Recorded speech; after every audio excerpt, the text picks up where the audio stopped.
माधुर्य कादम्बिनी द्वितीयामृत वृष्टि। संस्कृत भाव अनुवाद। इस माधुर्य कादम्बिनी ग्रंथ में द्वैत और अद्वैत सिद्धांत के विषय को लेकर वाद विवाद का अवकाश नहीं है। यदि कोई व्यक्ति उन सिद्धांतों को जानना चाहते हैं तो ऐश्वर्य कादम्बिनी ग्रंथ में देख सकते हैं। पीयूष वर्षिणी वृत्ति। श्री विश्वनाथ चक्रवर्ती ठाकुर इस माधुर्य कादम्बिनी ग्रंथ की प्रथम वृष्टि में भक्ति की सर्वोत्कर्षता का प्रतिपादन कर इस द्वितीय वृष्टि में भक्ति के अंगों के प्रकार भेद का निरूपण कर रहे हैं। इस ग्रंथ में द्वैत और अद्वैतवाद के विषय में वाद विवाद या आलोचना करने का अवकाश नहीं है, क्योंकि इस ग्रंथ का नाम माधुर्य कादम्बिनी अर्थात श्री कृष्ण और तद्भक्ति माधुर्यमृत को वर्षण करने वाली मेघमालाएं हैं। अतः भक्ति की साधना में द्वैत और अद्वैत तत्व की अर्थात जीव और जगत के साथ ब्रह्म के द्वैत अद्वैत सिद्धांत जानने की आवश्यकता रहने पर भी ग्रंथकार इस ग्रंथ में इन सिद्धांतों की आलोचना करना उचित नहीं समझते हैं, क्योंकि इसमें भक्ति साधन के प्रकार भेद का निरूपण करना ही उनका लक्ष्य है। अतएव श्रीपाद ग्रंथकार कहते हैं, यदि कोई इस विषय को जानना चाहते हैं तो वे उनके द्वारा रचित ऐश्वर्य कादम्बिनी नामक ग्रंथ की आलोचना कर सकते हैं। ग्रंथकार के इस वक्तव्य से यह प्रतीत होता है कि उन्होंने ऐश्वर्य कादम्बिनी नामक एक ग्रंथ की रचना की है और उसमें द्वैत और अद्वैतवाद का विवेचन हुआ है, किंतु कहीं भी इस ग्रंथ का पता नहीं चलता। उनके शिष्य श्रीपाद बलदेव विद्याभूषण ने ऐश्वर्य कादम्बिनी नामक एक ग्रंथ की रचना की है, किंतु उसमें द्वैत अद्वैतवाद के संबंध में कोई प्रसंग नहीं है। इससे यह निश्चित होता है कि उनके द्वारा रचित ऐश्वर्य कादम्बिनी श्री विश्वनाथ चक्रवर्ती द्वारा रचित ऐश्वर्य कादम्बिनी से भिन्न ग्रंथ है। इसमें कोई भी संशय की बात नहीं है। साधन भक्ति तथा उत्तमा भक्ति का स्वरूप। संस्कृत भाव अनुवाद। ज्ञान कर्मादि से अमिश्रित इंद्रिय रूप क्षेत्र में आविर्भूत होने वाली शुद्ध भक्ति एक कल्पलता के समान है। उस भक्ति कल्पलता का कोई भाग्यवान मनुष्य ही आश्रय लेता है। वह सौभाग्यवान जीव मधुकर अर्थात भ्रमर की भांति व्रत धारण कर केवल मकरंद रस का पान करता है, उसके अतिरिक्त कुछ भी ग्रहण नहीं करता। उसी प्रकार जिन्होंने केवल भक्ति रस का पान करने के लिए भगवत सेवा के अतिरिक्त समस्त प्रकार के फलों के त्याग का व्रत धारण कर रखा है, वे ही इस भक्ति लता का आश्रय ग्रहण करते हैं।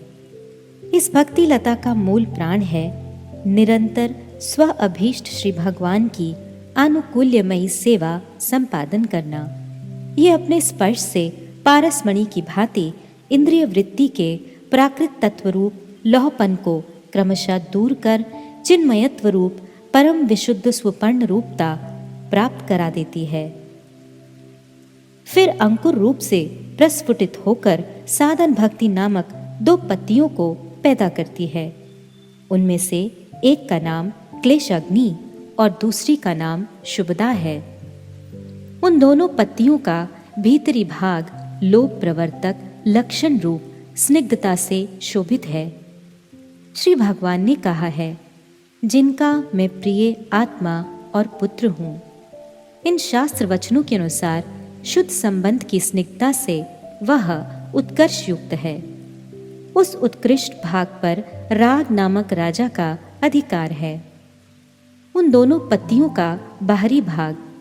इसलिए हे परीक्षित, सर्वात्मा भगवान की उपासना करनी चाहिए इत्यादि शास्त्र प्रवर्तक लक्षणों से युक्त होने के कारण कुछ रूखा होता है। और उनके बाहरी भाग में इसलिए सर्वदा निर्भय रहने के इच्छुक व्यक्ति सर्वात्मा हरि की उपासना करेंगे। इस श्लोक में प्रकाशित शास्त्र प्रवर्तक लक्षण हेतु कुछ कर्कश अथवा रूखा अर्थात प्रियता आदि शुद्ध संबंध रहित होने से कुछ रूखा अर्थात अपकर्षयुक्त होता है। इस भाग पर वैद नामक एक दूसरे राजा का अधिकार है, परंतु क्लेश को दूर करने में तथा शुभ गुण प्रदान करने में प्रायः दोनों में कोई भेद नहीं है। पीयूष वर्षिणी वृत्ति। ग्रंथकार शिला चक्रवर्ती ठाकुर ने इस ग्रंथ की प्रथमा अमृत वृष्टि में विविध प्रकार की अकाट्य युक्तियों, तर्कों एवं शास्त्र प्रमाणों के द्वारा भक्ति की स्वतंत्रता, स्वप्रकाशिता आदि का प्रतिपादन कर इस दूसरी अमृत वृष्टि में साधन भक्ति के क्रम विकास का वर्णन कर रहे हैं।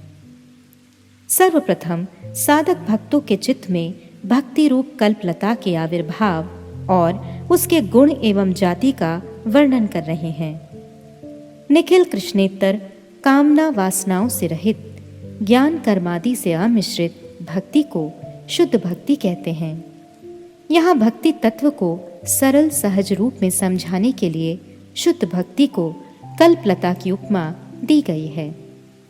जिस प्रकार कल्पलता उर्वर क्षेत्र में ही पैदा होती है, उसी प्रकार भक्ति कल्पलता निष्काम भक्त के हृदय रूप उर्वर क्षेत्र में ही आविर्भूत होती है। यह पूछा जा सकता है कि बीज के बिना कभी भी लता पैदा नहीं होती, इसलिए भक्ति लता का बीज क्या है? श्रीमन महाप्रभु ने रूप शिक्षा में कहा है, ब्रह्मांड भ्रमिते कौन भाग्यवान जीव, गुरु कृष्ण प्रसादे पाए भक्ति लता बीज। माली हैया करे से बीज आरोपण, श्रवण कीर्तन जले करिए सिंचन। श्री चैतन्य चरितामृत मध्य लीला 19, 151, 152।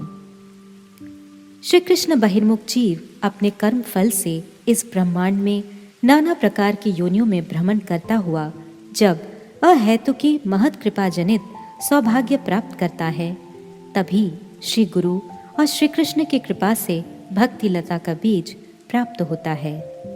श्रीमन महाप्रभु ने भक्ति लता के बीज का उल्लेख तो किया है, किंतु वह बीज क्या है उसको स्पष्ट रूप से नहीं बतलाया। श्रीमद जीव गोस्वामी पाद ने श्रीमद् भागवत के भवा पवर्गो भ्रमतो यदा श्रीमद् भागवत 10, 51, 53 इत्यादि श्लोक की लघु तोषणी टीका के अंत में लिखा है, सत्संगमेन रत्यम कुरु रूपैव मतिर जायतिति, अर्थात साधु संग में रति के अंकुर स्वरूप मति उत्पन्न होती है। इसलिए महत् पुरुषों की अहेतुकी कृपा से साधकों के चित्त में जिस मति के द्वारा भगवत भजन की अथवा कृष्ण सेवा की वासना उत्पन्न होती है, उसी को भक्ति कल्पलता का बीज कहा जा सकता है। अर्थात भगवत सेवा की वासना ही भक्ति कल्पलता का बीज है। साधकों के इंद्रिय रूपी क्षेत्र में श्रवण कीर्तन आदि का जल सिंचित होने पर उसी बीज से भक्ति लता उत्पन्न होती है। श्री कृष्ण विषयक अनुकूल्य संपादन ही भक्ति कल्पलता का मूल है। अर्थात श्री कृष्ण की अनुकूल्यमयी सेवा, उनका सुख या उनका आनंद विधान ही भक्ति का प्राण है। श्री जीव गोस्वामी ने प्रीति संदर्भ में भगवत प्रीति के लक्षण वर्णन के प्रसंग में लिखा है, जिसका अर्थ है विषय रूप श्री कृष्ण का अनुकूल्य या सुख विधान, जिनकी आत्मा या जीवन है, जिससे विषय श्री कृष्ण को सुख मिलता है, तद अनुगत भाव से उनको पाने के लिए जिसमें स्पृहा जागृत होती है और उस स्पृहा के कारण विषय का अनुभव होने के कारण जिसमें उल्लासमय ज्ञान विशेष या सुख विशेष उदित होता है, उसी का नाम भगवत प्रीति या भक्ति है। इसका तात्पर्य यह है कि प्रेम को आविर्भूत करने वाली शुद्ध भक्ति की 3 भूमिकाएं हैं। पहली, भक्ति के विषय श्री कृष्ण को जिससे सुख या आनंद होता है वही भक्ति का जीवन अर्थात प्राण है। अर्थात भक्त के हृदय में श्री कृष्ण की सेवा या उनके सुख साधन के अतिरिक्त और कोई भी कामना नहीं होती। यहाँ प्रश्न हो सकता है कि भक्त भगवान को पाने के लिए क्यों कामना करता है? इसके उत्तर में दूसरी भूमिका की बात कर रहे हैं। कृष्ण की सेवा कर उन्हें सुखी करने की इच्छा के लिए ही भक्तों की कामना उत्पन्न होती है। अपने सुख के लिए कोई कामना ही नहीं होती। पुनः यदि भक्तों की कोई कामना ही नहीं होती तो वे सुख नहीं पा सकते। ऐसा होने से भक्ति की पुरुषार्थता ही नहीं रहती, क्योंकि सुख या आनंद ही पुरुषार्थ है। इसके लिए तीसरी भूमिका की बात कर रहे हैं। भक्तों को अपने लिए सुख की कामना नहीं होने पर भी उन्हें साक्षात सुख स्वरूप श्री कृष्ण के माधुर्य अनुभव या सेवा अनुभव जनित अतुलनीय आनंद की प्राप्ति अवश्य ही होती है। उसी को भगवती प्रीति या भक्ति कहते हैं। जिस प्रकार मधुकर अर्थात भ्रमर पुष्पों का मकरंद पान करने के लिए ही लता का आश्रय ग्रहण करता है, उसी प्रकार श्री कृष्ण सेवा के अतिरिक्त सब प्रकार की कामना वासनाओं से रहित भक्त रूप मधुकर प्रेम मकरंद का आस्वादन करने के लिए ही सदैव भक्ति कल्पलता का आश्रय किया करते हैं। यह फिर प्रश्न हो सकता है कि भक्ति भगवान की स्वरूप शक्ति की एक विशेष वृत्ति है और जड़ के विपरीत स्वप्रकाश लक्षण युक्त वस्तु है। वह किस प्रकार साधकों की प्राकृत इंद्रियों पर आविर्भूत हो सकती है? इसके उत्तर में ग्रंथकार कह रहे हैं, जिस प्रकार स्पर्शमणि अपने स्पर्श से मैले लोहे को भी स्वर्ण के रूप में परिणित कर देती है, उसी प्रकार भक्ति भी अपने चिन्मय स्पर्श के द्वारा साधकों के जड़ेंद्रियों को क्रमशः स्वर्ण की भांति परम विशुद्ध या चिन्मय किया करती है। श्री गुरुपाद आश्रय अर्थात दीक्षा के बाद भजन क्रिया के साथ क्रमशः साधकों की जड़ेंद्रियों में भक्ति की अलौकिक प्रक्रिया का सूत्रपात्र होता है। साधक जैसे जैसे श्रवण कीर्तन आदि भजन के अंगों का अनुष्ठान करते हैं, श्री भगवान की भांति सच्चिदानंदमयी एवं स्वप्रकाशत्व भक्ति साधकों की जड़ेंद्रियों में प्रादुर्भूत होकर ज्वलंत आग में लोहे के टुकड़े की भांति साधकों की इंद्रियों को भी क्रमशः चिन्मय कर देती है। रति के स्तर में पहुंचे हुए साधकों का मन, बुद्धि आदि अंतर इंद्रिय समूह एवं प्रेम के स्तर में यथा अवस्थित पांच भौतिक देह क्रमशः दूर होकर चिन्मय शरीर प्रकट हो जाता है। श्रील सनातन गोस्वामी ने भी लिखा है, कृष्ण भक्ति सुधापानद देह दैहिक विस्मृते तेषाम भौतिक देहे अपि सच्चिदानंद रूपता। श्री बृहद भागवतामृत 1:3-61। अर्थात कृष्ण भक्ति रूप अमृत का पान करने से जो लोग देह और दैहिक सब कुछ विस्मृत हो गए हैं, उनका पांच भौतिक शरीर क्रमशः दूर हो जाता है और सच्चिदानंदमय शरीर प्रकट हो जाता है।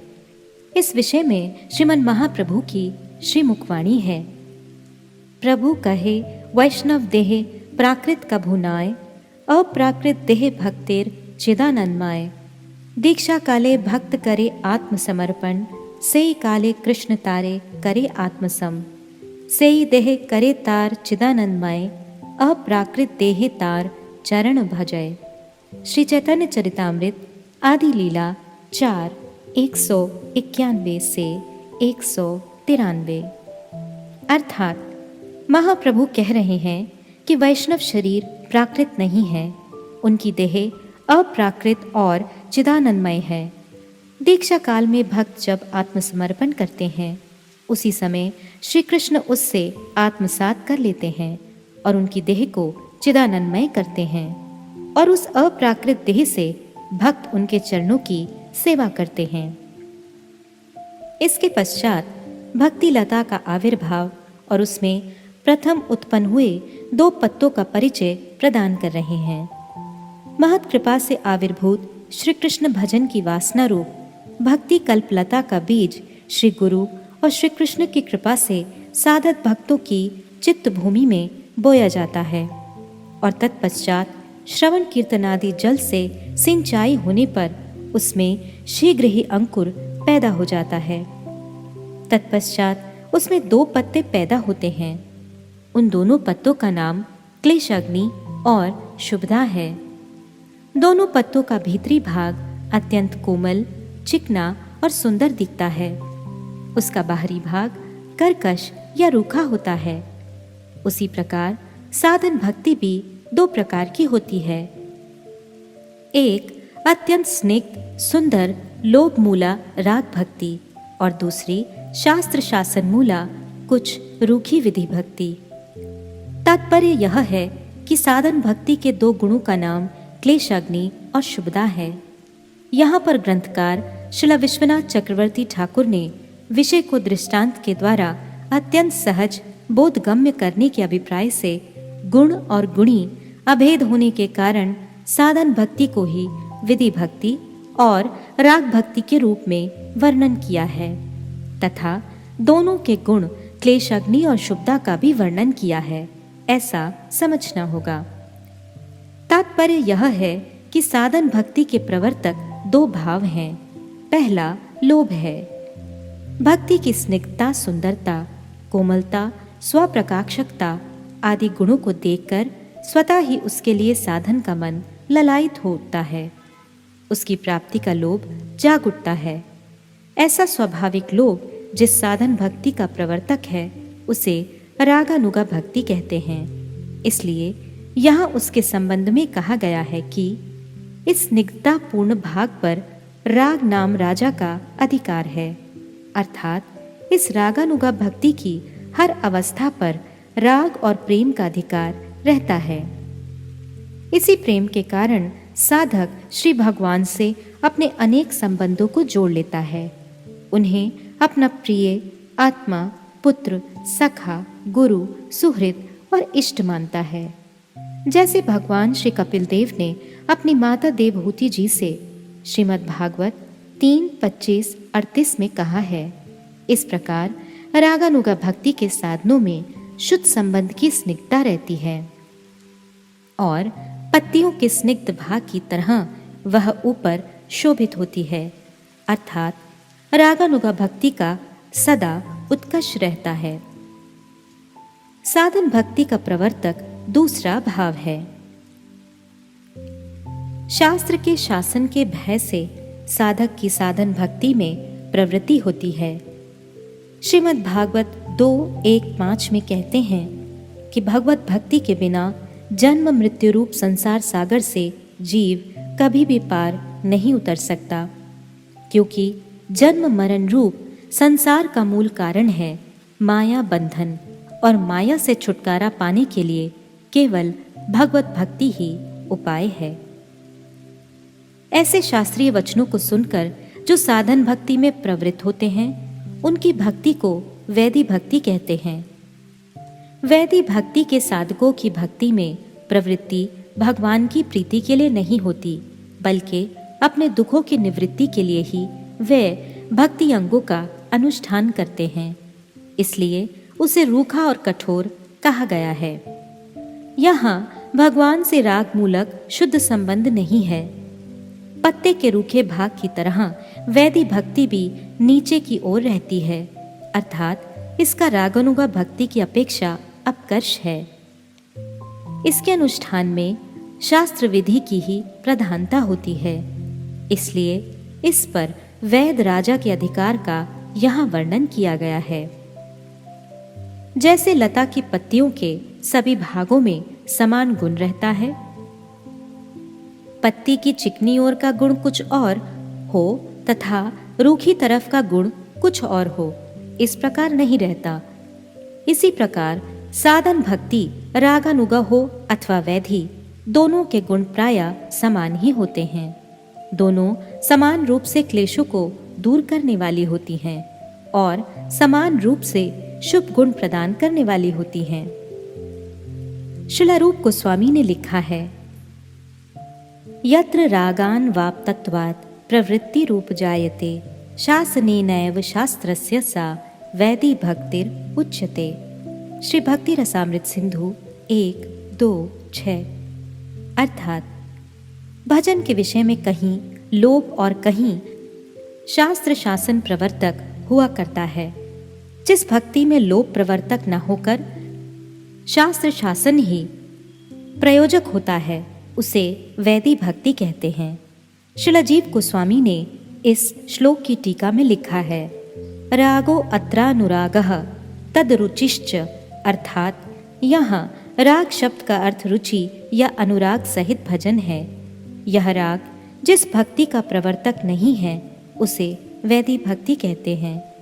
श्रील विश्वनाथ चक्रवर्ती ठाकुर ने भी लिखा है, रागो अत्र श्री मूर्तेर दर्शनाद दशम स्कंधिये तल लीला कथा श्रवणांच भजन लोभः। अर्थात श्री मूर्ति के दर्शन या श्रीमद् भागवत के दशम स्कंध में वर्णित श्री कृष्ण के मधुर लीला कथाओं के श्रवण से भजन में लोभ को यहाँ राग कहा गया है। ऐसा राग भक्ति का प्रवर्तक न होकर शास्त्र शासन ही जिसका प्रवर्तक है उसे वैदी भक्ति कहते हैं। जैसे श्री सुखदेव मुनि महाराज परीक्षित के प्रति कहते हैं, तस्माद् भारत सर्वात्मा भगवान ईश्वरो हरि श्रोतव्यः कीर्तितव्यश्च स्मर्तव्यश्च चेच्छाताभ्यम।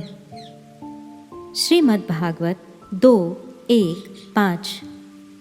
अर्थात यदि जीव देह और दैहिक विषयों में अनासक्ति के कारण भयानक मृत्यु का ग्रास हो रहा है तथा अत्यंत भयानक नरक यंत्रणा आदि का भोग करता है, तो इससे मुक्ति लाभ करने के लिए, परम आनंद लाभ करने के लिए अखिलात्मा सर्वेश्वर भगवान श्री हरि के नामों का कीर्तन, उनकी लीला कथाओं का श्रवण स्मरण एकांत आवश्यक है।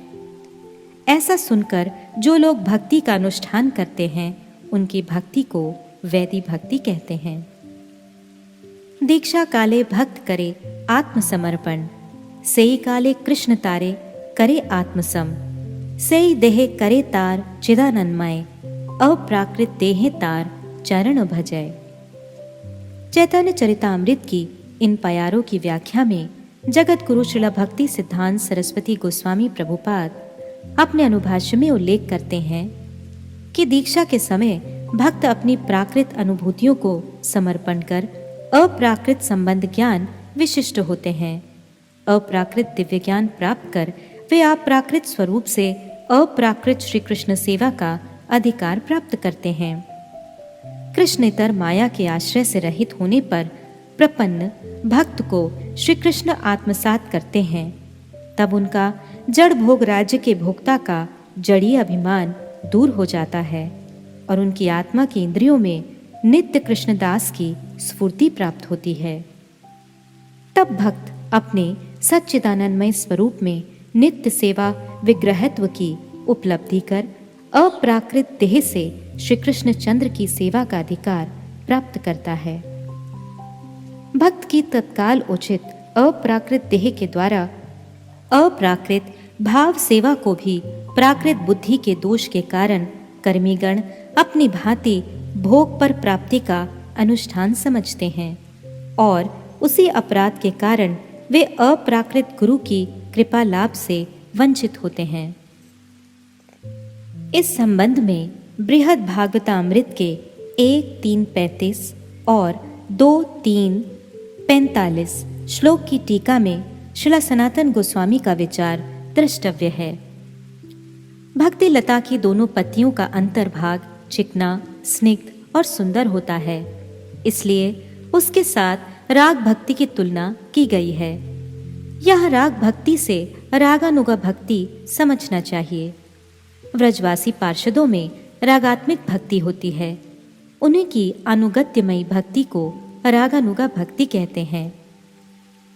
इष्टे स्वारासिकी रागः परम अविष्टता भवेत्, तन्मय या भवेत् भक्ति ही सात्र रागात्मिक उदिता विराजन्तीम अभिव्यक्तम व्रजवासे जनादिषु रागात्मिकाम अनुसृता या सा रागानुगोच्यते।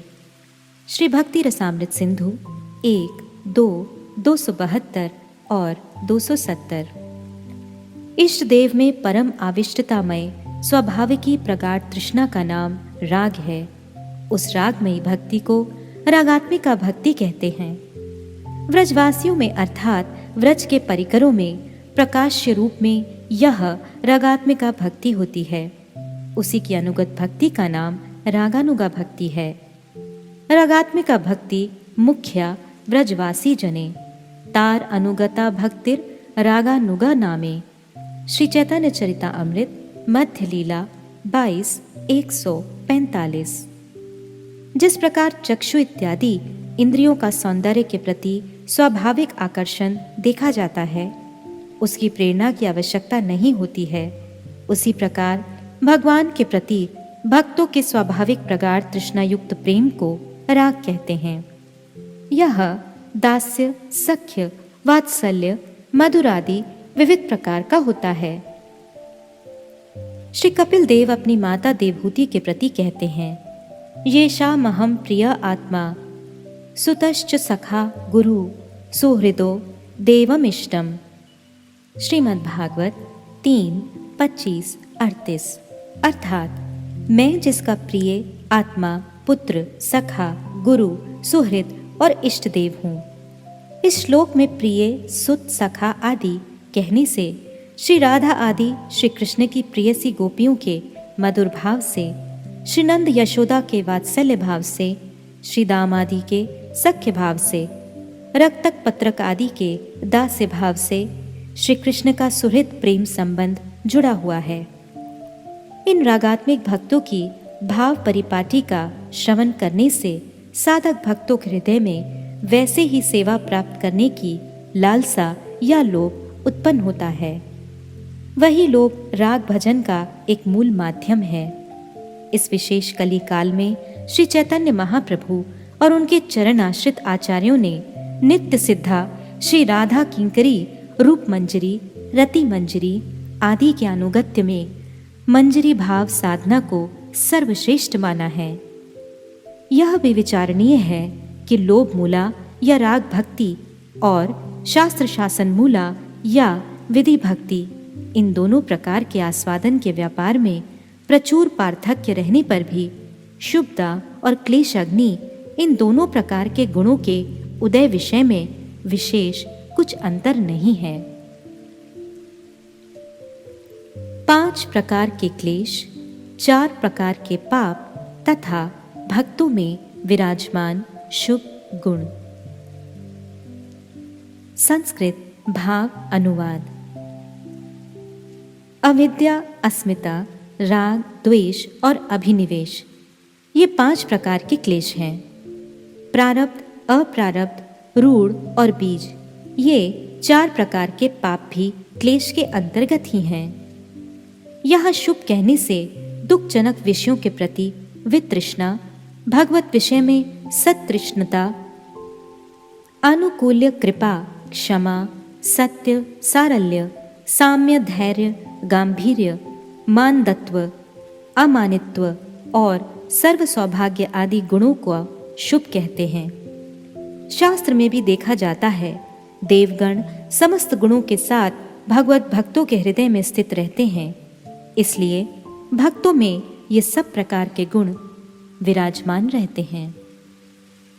पीयूष वर्षिणी वृत्ति।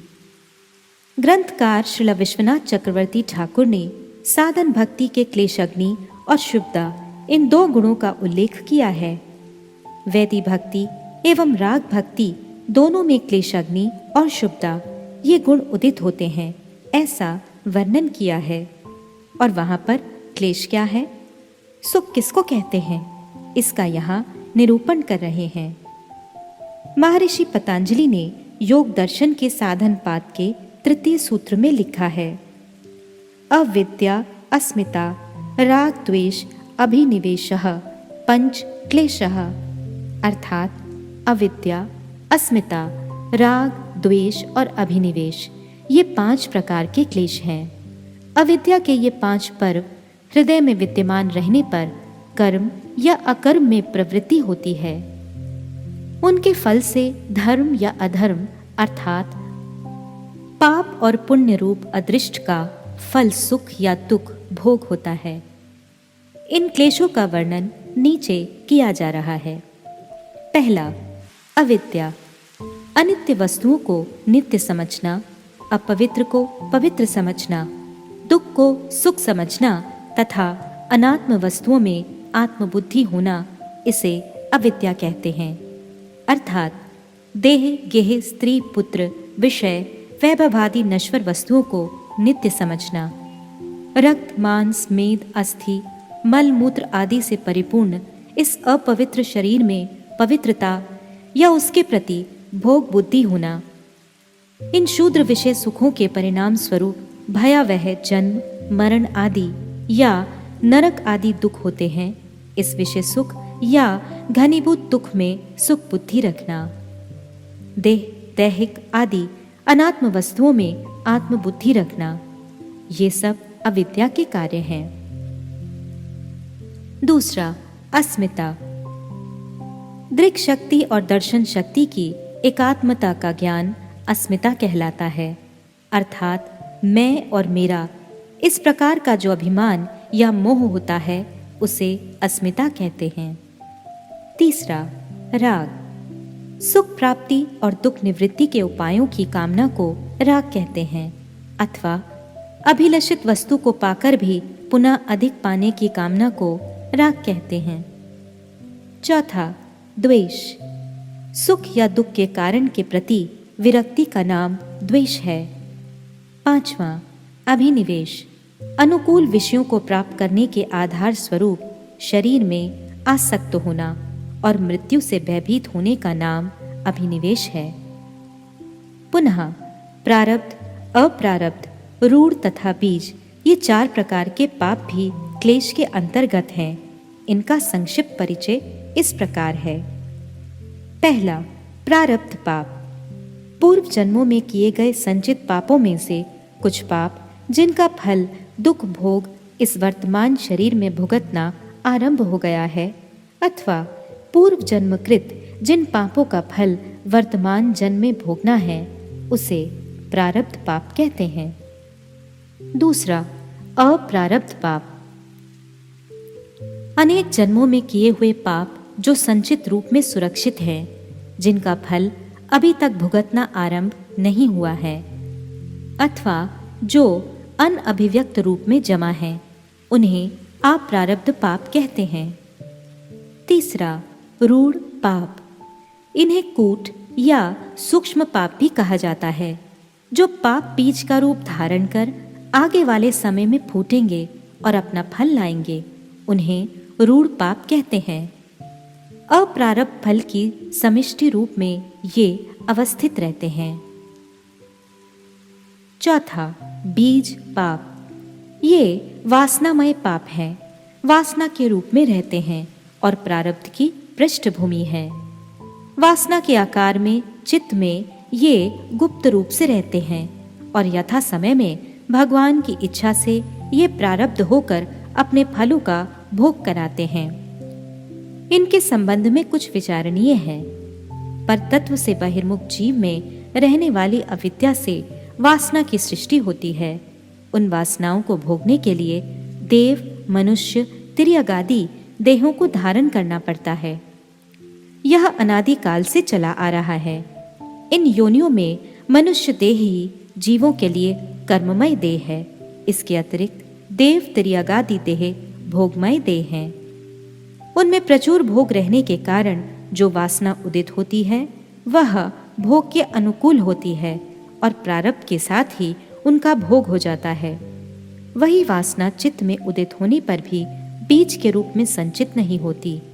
एकमात्र मनुष्य देह ही नए कर्म बीज संचय के लिए योग्य देह है। विचार करने से यह समझा जा सकता है कि मनुष्य भोग करने की अपेक्षा वासना अर्थात कामना करने में ही अधिक कुशल होते हैं। तात्पर्य यह है कि अविद्या, अस्मिता आदि 5 प्रकार के क्लेश और प्रारब्ध आदि 4 प्रकार के पापों से उत्पन्न हुए समस्त क्लेश साधन भक्ति के द्वारा, चाहे वह वैदी भक्ति हो या रागानुगा भक्ति हो, विनष्ट हो जाते हैं। इसलिए साधन भक्ति को क्लेश अग्नि कहा गया है। जैसा कि पद्म पुराण में कहा गया है, अप्रारब्ध फलम पापम कूटम बीजम फलोन्मुखम क्रमणैव प्रलीयेत विष्णु भक्तिर रतात्मनाम। अर्थात जिन लोगों की आत्मा और उनका शरीर, मन, प्राण आदि सभी श्री कृष्ण के भक्ति में लगे हुए हैं, उनके अप्रारब्ध पाप, कूट पाप, बीज रूप पाप और फलोन्मुख पाप, जिनका फल भुगतना आरंभ हो गया है, ये सब भक्ति से क्रमशः विनष्ट हो जाते हैं। श्रीमद् भागवत में भी कहा गया है, यद पाद पंकज पलाश विलास भक्तया कर्माशयम ग्रथितम उद्ग्रथयन्ति संतः तद्वन रिक्त मतयो यत्यो अपि रुद्रस्त्रोतो गणास्तम अर्णम भज वासुदेवम। श्रीमद् भागवत 4:22-39। श्री सनत कुमार महाराज पृथु से कह रहे हैं, हे राजन, संत महात्मा जिनके श्री चरण कमलों के अंगुली दल की छिटकती हुई छटा का स्मरण कर अहंकार के हृदय ग्रंथि को, जो कर्मों से गठित है, इस प्रकार छिन्न भिन्न कर डालते हैं कि समस्त इंद्रियों का प्रत्याहार करके अपने अंतःकरण को निर्विषय करने वाले सन्यासी भी वैसा नहीं कर पाते। तुम उन सर्वाश्रय भगवान वासुदेव का भजन करो। अर्थात साधन भक्ति के द्वारा अस्मिता, जो अविद्या की वृत्ति विशेष है, अविद्या के नाश होने पर अविद्या के कार्य समूह अपने आप अनायास ही विनष्ट हो जाते हैं। साधन भक्ति प्रारब्ध पापों को विनष्ट कर देती है। श्रीमद् भागवत में ऐसा कहा गया है, यन नाम ध्येया शमन अनुकीर्तनाद यत प्रहवणाद यत स्मरणाद अपि क्वचित श्वादो अपि सद्यः स्वनाय कल्पते कुतः पुनस्ते भगवानु दर्शनात्। श्रीमद् भागवत 3:33-6। श्री देवहूति भगवान श्री कपिल देव से कह रही हैं, हे भगवान, आपके नामों का श्रवण या कीर्तन करने से तथा भूले भटके कभी आपका वंदन या स्मरण करने से ही कुत्ते का मांस खाने वाला चंडाल भी सोमयाजी ब्राह्मण के समान पूजनीय हो सकता है। फिर आपका दर्शन करने से मनुष्य कृतकृत्य हो जाए, इसमें तो कहना ही क्या है। यहाँ भगवान के नाम कीर्तन, लीला कथाओं के श्रवण और स्मरण आदि से कुकुर भोजी चंडाल को भी सोम यज्ञ करने का अधिकार प्राप्त हो जाता है। इससे यह समझना चाहिए कि साधन भक्ति प्रारब्ध पापों को भी नाश करने वाली है, क्योंकि प्रारब्ध पाप ही देह का आरंभक होता है। अतएव चंडाल का दुर्जातित्व प्रारब्ध का ही फल है। ब्रह्म ज्ञान के द्वारा भी प्रारब्ध पाप का विनाश नहीं होता। ज्ञानियों की जीवन मुक्त दशा में प्रारब्ध भोग समाप्त होने पर ही उनको मुक्ति लाभ होती है। इसलिए ब्रह्म ज्ञान के द्वारा जो संभव नहीं है, वह प्रारब्ध साधन भक्ति के द्वारा अनायास ही विनष्ट हो जाता है। तब अप्रारब्ध, कूट, बीज आदि पाप विनष्ट हो जाएंगे, इसमें संदेह ही क्या है। साधन भक्ति के फलस्वरूप अविद्या आदि क्लेश, प्रारब्ध आदि पाप समूह विनष्ट होने पर भक्तों के देह में निखिल सद्गुण उदय हुआ करते हैं। इसलिए भक्ति को शुभदा कहा गया है। सर्व महागुण गण वैष्णव शरीरे कृष्ण भक्ते कृष्णेर गुण सकली संचारे। श्री चैतन्य चरितामृत मध्य लीला 22:72। श्रील चक्रवर्ती ठाकुर साधक भक्तों के कतिपय शुभ गुणों का उल्लेख कर रहे हैं। सर्वप्रथम दुखजनक विषयों के प्रति वितृष्णा और भगवत विषयों में सतृष्णता होती है। भक्ति साधकों के इंद्रियों के द्वारा भगवान के नाम, रूप, गुण, लीला इत्यादि का किंचित मात्र भी आस्वादन प्राप्त होने पर अति दुखजनक जड़ीय रूप रस आदि विषयों से अपने आप वितृष्णा हुआ करती है। शूद्र जड़ीय विषयों की तो बात ही क्या। ब्रह्मानंद तक साधक भक्तों के निकट अत्यंत तुच्छ हो जाता है। कृष्ण पाद पद्म गंध यही जन पाए, ब्रह्मलोक आदि सुख तारे नहीं भाए। श्री चैतन्य चरितामृत आदि लीला 6:136। साधकों की समग्र तृष्णा क्रमशः श्री कृष्ण के चरण कमलों में केंद्रीभूत हो जाती है।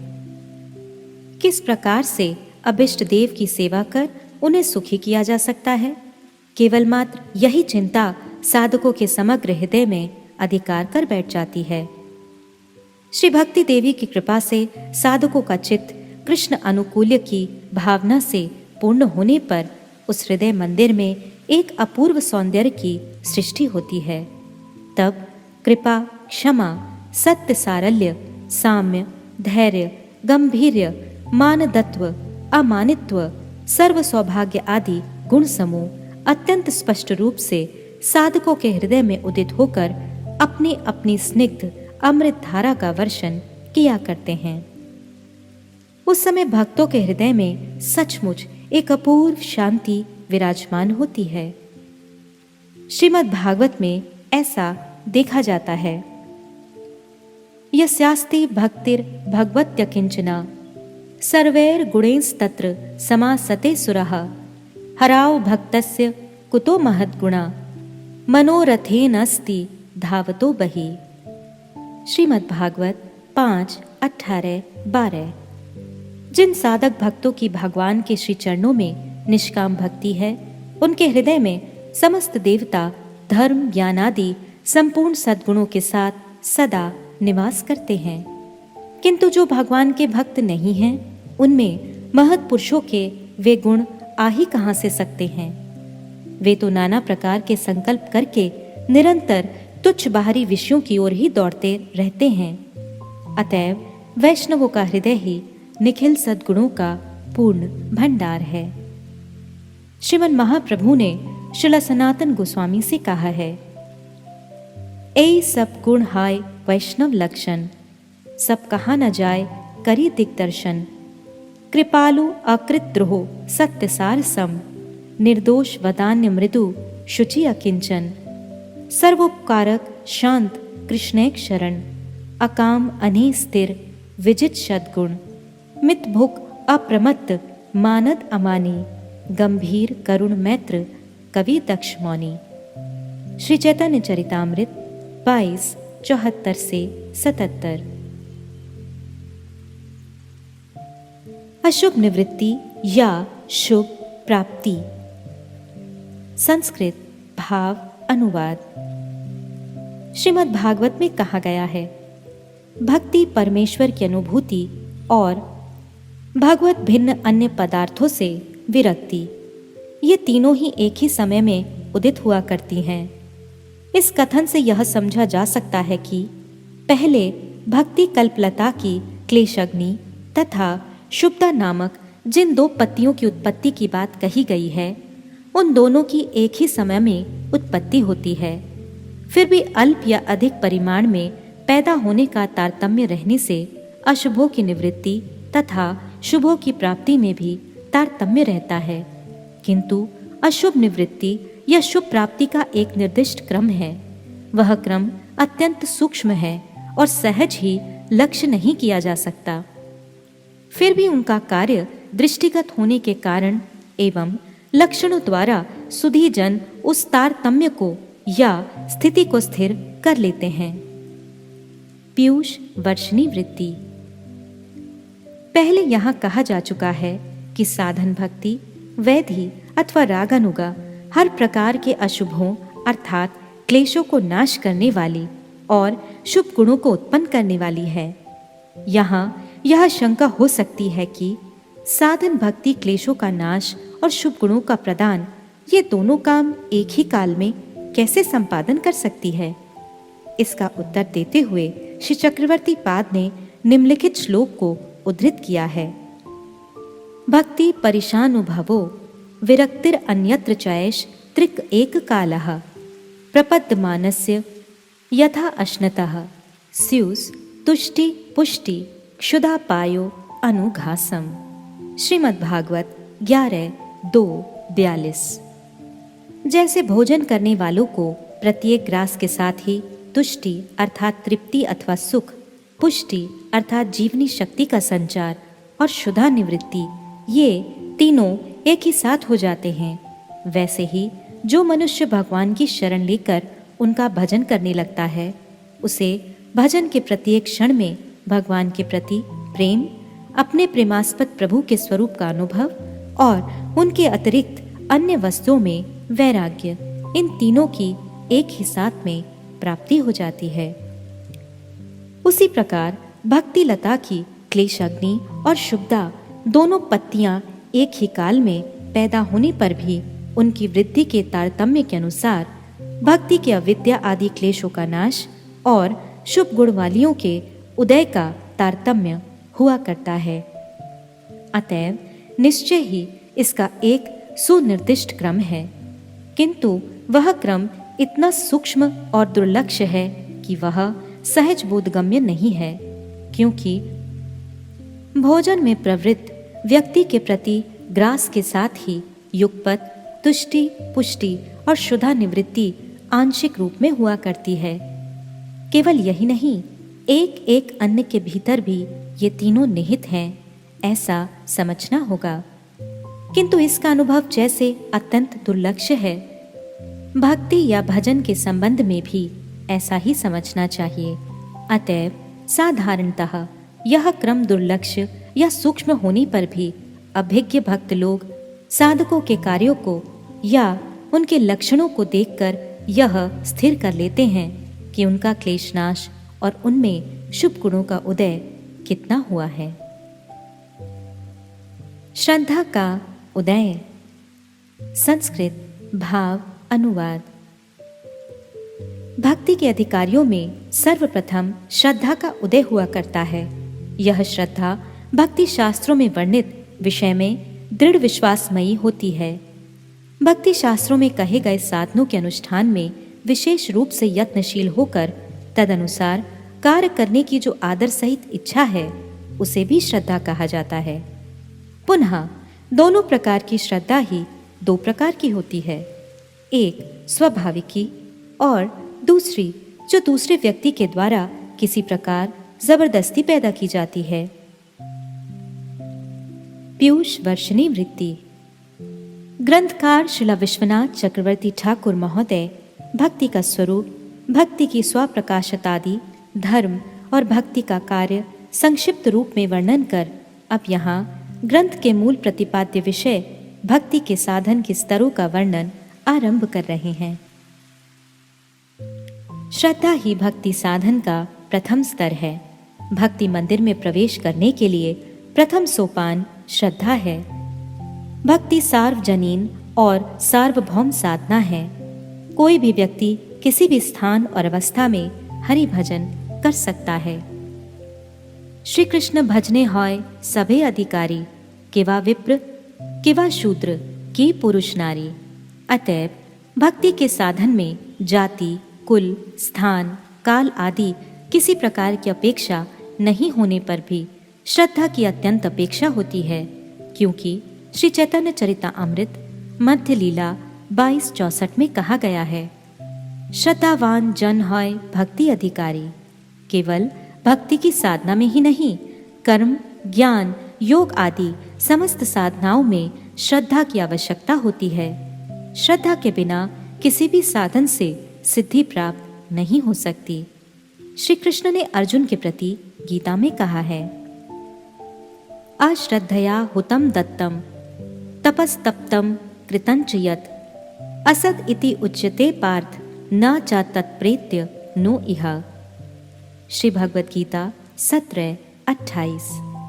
हे पार्थ, अश्रद्धा पूर्वक जो होम, दान, तपस्या एवं अन्य अन्य कर्म अनुष्ठित होते हैं, वे असत कहे जाते हैं। वे इस लोक या परलोक में कहीं भी फलदायक नहीं होते। गीता के इस वचन के अनुसार श्रद्धा विहीन सभी साधनाएं निष्फल बतलाई गई हैं। महर्षि पतंजलि ने भी लिखा है, श्रद्धा चेतसः संप्रसादा सा ही जननीव कल्याणी योगिनम पाती। अर्थात चित्त की संप्रसन्नता को ही श्रद्धा कहा जा सकता है। चित्त की संप्रसन्नता कहने से चित्त की संदिग्धता रूपी मल दूर होने पर वस्तु विषयक आनुकूल्य की प्राथमिक बीज अवस्था का बोध होता है। यही श्रद्धा है। अतः यह देखा जा रहा है कि किसी विषय में संदेह का नाश और वस्तु के विषय में विश्वास करना ही श्रद्धा है। मंगल रूपिणी ये श्रद्धा माता की भांति सब समय योगी की रक्षा किया करती है। श्रद्धावान व्यक्ति ही कार्य सिद्धि करने में समर्थ है। यह श्रद्धा जितनी प्रगाढ़ होती जाती है उसी परिमाण में साधकों का चित्त अनुकूल होकर साधक को सिद्धि की ओर अग्रसर कर देता है। कर्म, ज्ञान, योग आदि सभी साधनाओं में श्रद्धा की आवश्यकता है। यह बात ठीक है, किंतु भक्ति साधन में जो श्रद्धा होती है वह अत्यंत विलक्षण होती है। वह निर्गुण और चिन्मयी भक्ति साधना का प्रथम स्तर या सोपान विशेष है। प्रेम ही भक्ति साधन का अंतिम सोपान है। श्रीमद् रूप गोस्वामी ने लिखा है, आदौ श्रद्धा तथा साधु संगो अथ भजन क्रिया ततो अनर्थ निवृत्ति स्यात् ततो निष्ठा रुचिस्ततः अथ आसक्तिस्ततो भावस्ततः प्रेमभ्युदञ्चति साधका नामयं प्रेम्णः प्रादुर्भावे भवेत् क्रमः। श्री भक्ति रसामृत सिंधु 1, 4, 15 और 16। अर्थात सर्वप्रथम श्रद्धा, तदनंतर साधु संग, उसके पश्चात भजन क्रिया, तदनंतर अनर्थ निवृत्ति, उसके पश्चात निष्ठा, तदनंतर रुचि और उसके बाद आसक्ति, तत्पश्चात भाव और भाव के बाद में प्रेम का उदय होता है। साधकों के हृदय में प्रेम उत्पन्न होने का यह क्रम निरूपित हुआ है। श्रील ग्रंथकार महोदय ने भक्ति साधन के प्रथम सोपान स्वरूप श्रद्धा के 2 लक्षण बतलाए हैं। पहला, भक्ति शास्त्र में वर्णन किए गए विषयों में दृढ़ विश्वास ही श्रद्धा है। श्रील कविराज गोस्वामी ने भी लिखा है, श्रद्धा शब्दे विश्वास कहे सुदृढ़ निश्चय, कृष्णे भक्ति कैले सर्वकर्म कृत होय। श्री चैतन्य चरितामृत मध्य लीला 22-62। अर्थात भक्ति शास्त्र में यथार्थ विश्वास, शास्त्रों के अर्थ में निश्चयात्मिका बुद्धि, यत्नपूर्वक उस विषय में अनुभव की चेष्टा एवं समाधानात्मक युक्ति ही, इन सब सिद्धांतों में सुदृढ़ विश्वास होने पर भगवत जन के बिना जीवन व्यर्थ बोध होगा। साथ ही साथ हरि के कारुण्य आदि गुण और पतितोद्धार संबंधी लीला कथाओं का श्रवण करने से चित्त में आशा का संचार होने पर चित्त प्रफुल्लित होता है। जड़ीय नश्वर भोगों के प्रति घृणा या अरोचकता स्वाभाविक हो जाती है। भजनहीन वृथा जीवन निर्वाह अत्यंत असहनीय होता है और श्री हरि के श्री चरणों में शरणागति भी स्वाभाविक होती है। श्री जीव गोस्वामी ने श्रद्धा और शरणागति को एकार्थक अर्थात एक ही अर्थ वाला बतलाया है।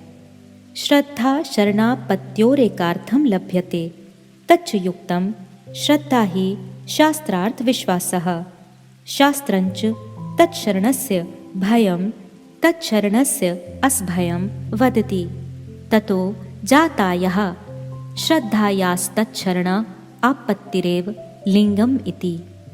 श्री भक्ति संदर्भ अनुच्छेद 173।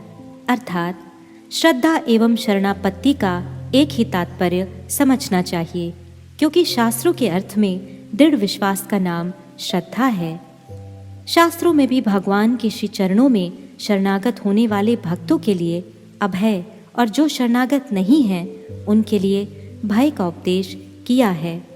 अतएव शास्त्रार्थ में दृढ़ विश्वास रूप श्रद्धा उदित होने पर शरणागति ही उसका लक्षण है। अर्थात शरणापत्ति के द्वारा ही श्रद्धा का परिचय हुआ करता है। यह शरणागति साधकों के हृदय में बद्ध मूल नहीं होने से वस्तुतः श्री भगवान के चरण कमलों का भजन संभव नहीं है। जिन साधकों को जिस परिमाण में शरणागति होती है वे भजन में उतने ही अग्रसर होते हैं। अधिक क्या कहा जाए, शरणागति ही भक्ति साधना की जीवनी शक्ति है। शरणागत भक्त ही पराशांति, भागवतीय परमानंद एवं उनके परम धाम को प्राप्त होते हैं।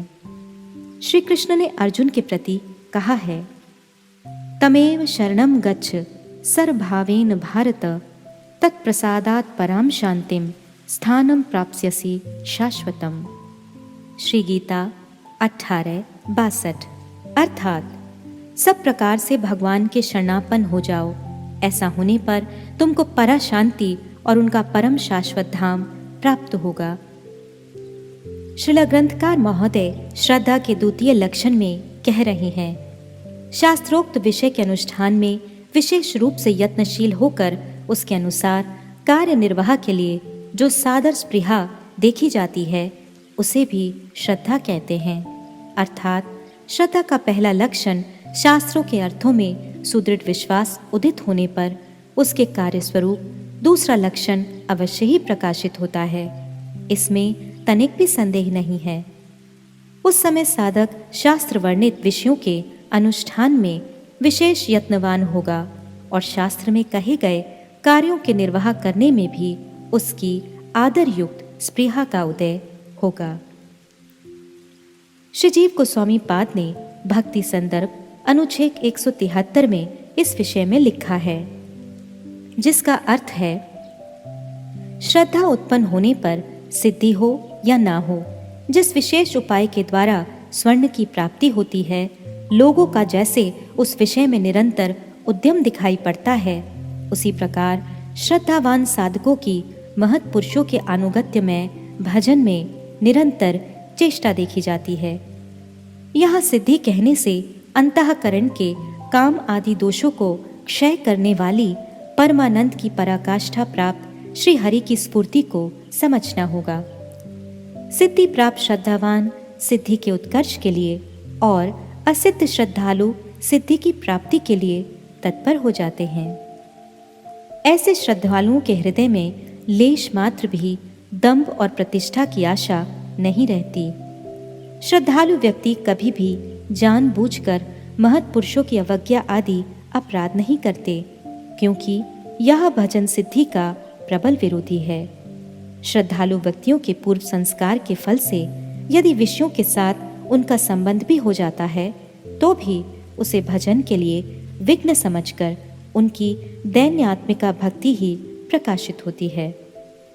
श्रद्धालु व्यक्तियों में कभी भी दुराचारिता प्रकाशित नहीं होती, क्योंकि शास्त्र कहते हैं, पर पत्नी पर द्रव्य पर हिंसासु योमतिम न करोति पुमान भूप तुष्यते तेन केशवः। विष्णु पुराण। अर्थात जो व्यक्ति पर पत्नी, पर द्रव्य और पर हिंसा में लिप्त नहीं होता, उससे विष्णु प्रसन्न होते हैं। इन सब प्रमाणों से ये जाना जाता है कि शास्त्रीय श्रद्धा उत्पन्न होने पर श्रद्धालु साधक भजन के प्रबल विघ्नदायक महत् अपराध आदि और लाभ, पूजा, प्रतिष्ठा आदि को त्याग कर अनायास ही क्रमशः ऊपर वाले सोपानों को अतिक्रम कर प्रेम राज्य में उपनीत होने में सक्षम होते हैं। इसलिए साधकों को श्रद्धा के स्तरों को भली भांति समझना चाहिए। जिस प्रकार कोई आकाश भेदी सुरम्य भवन का निर्माण करने के लिए सबसे पहले सुदृढ़ भित्ति की स्थापना करनी होती है। भित्ति सुदृढ़ नहीं होने पर वह भवन शीघ्र ही भूमिसात हो जाता है। उसी प्रकार श्री कृष्ण के सुख साधन के लिए सुरम्य भक्ति सौध की रचना करने के लिए श्रद्धा रूप भित्ति को सुदृढ़ करना होगा, क्योंकि श्रद्धा के अनुरूप ही भक्ति का अधिकार निरूपण किया जाता है। श्रद्धावान जन हाय भक्ति अधिकारी, उत्तम मध्यम कनिष्ठ श्रद्धा अनुसारी। शास्त्र युक्तिये सुनपूर्ण दृढ़ श्रद्धायार, उत्तम अधिकारी से तारय संसार। शास्त्र युक्ति नाही जाने दृढ़ श्रद्धावान, मध्यम अधिकारी से महाभाग्यवान। यहार कोमल श्रद्धा से कनिष्ठ जन, क्रमे क्रमे तेहु भक्त हये उत्तम। श्री चैतन्य चरितामृत मध्य लीला 22:64 से 67। अर्थात श्रद्धालु व्यक्ति ही भक्ति का अधिकारी होता है। श्रद्धा के तारतम्य के अनुसार ही उत्तम, मध्यम और कनिष्ठ भक्तों का विवेचन होता है। शास्त्र युक्ति में सुनिपुण और दृढ़ श्रद्धावान व्यक्ति उत्तम अधिकारी है। वे संसार का उद्धार करते हैं। जो शास्त्र युक्ति दृढ़ रूप से नहीं जानते किंतु दृढ़ श्रद्धावान हैं, ऐसे मध्यम अधिकारी महाभाग्यवान होते हैं। जिनकी श्रद्धा कोमल है वे कनिष्ठ भक्त हैं। क्रमशः भक्तों के संग से वे उत्तम भक्त होंगे। श्रील चक्रवर्ती ठाकुर ने उल्लिखित दोनों प्रकार की श्रद्धाओं को पुनः 2 भागों में विभक्त किया है। पहली का नाम स्वाभाविकी और दूसरी का नाम बलपूर्वक उत्पादित। श्री जीव गोस्वामी ने भी 2 प्रकार की श्रद्धाओं का उल्लेख किया है, एक शास्त्रीय श्रद्धा और दूसरी लौकिक श्रद्धा। महत्पुरुषों के संग और उनकी कृपा से श्रद्धा का उदय होता है। सत्संग जायते श्रद्धा। श्रीमद् भागवत में भी भगवान श्री कपिल देव ने अपनी माता देवहूति को कहा है, सताम प्रसंगान मम वीर संविदो भवन्ति हृत्कर्ण रसायनः कथा तज्जोषणादाश्व अपवर्ग वर्तमनि श्रद्धा रतिर भक्तिर अनुक्रमिष्यति। श्रीमद् भागवत 3:25-25।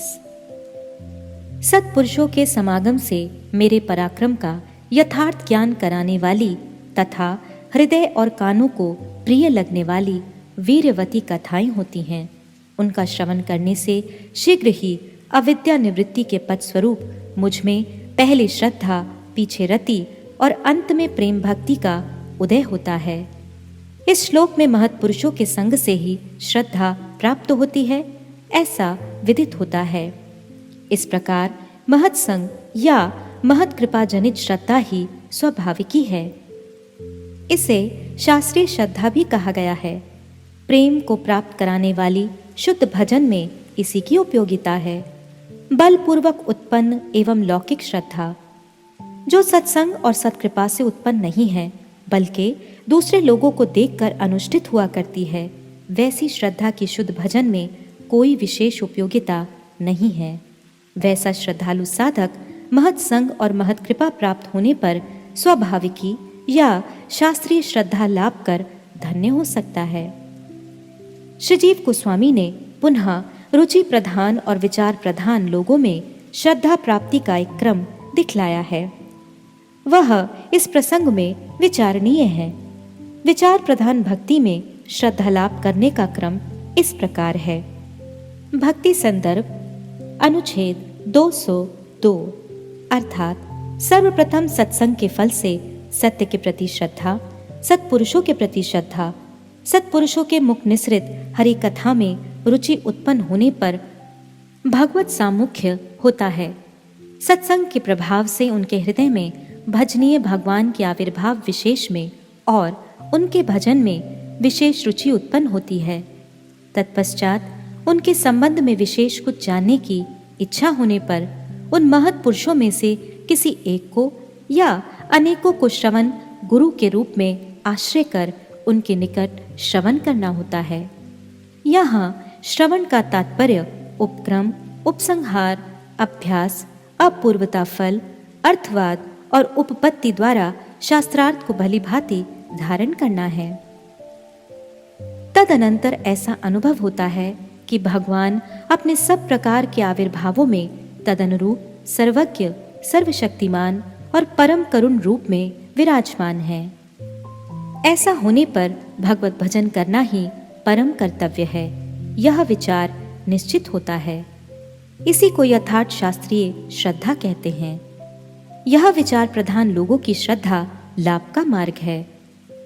रुचि प्रधानंतु न तादृग विचार उपेक्षा जायते किंतु साधु संग लीला कथा श्रवण रुचि श्रद्धा श्रवणाद्य वृत्ति रूप एवासव मार्गः।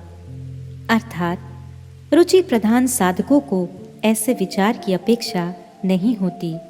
उनको सत्संग में लीला कथा श्रवण, तत्पश्चात कथा श्रवण में रुचि, अनंतर श्रद्धा लाभ हुआ करती है।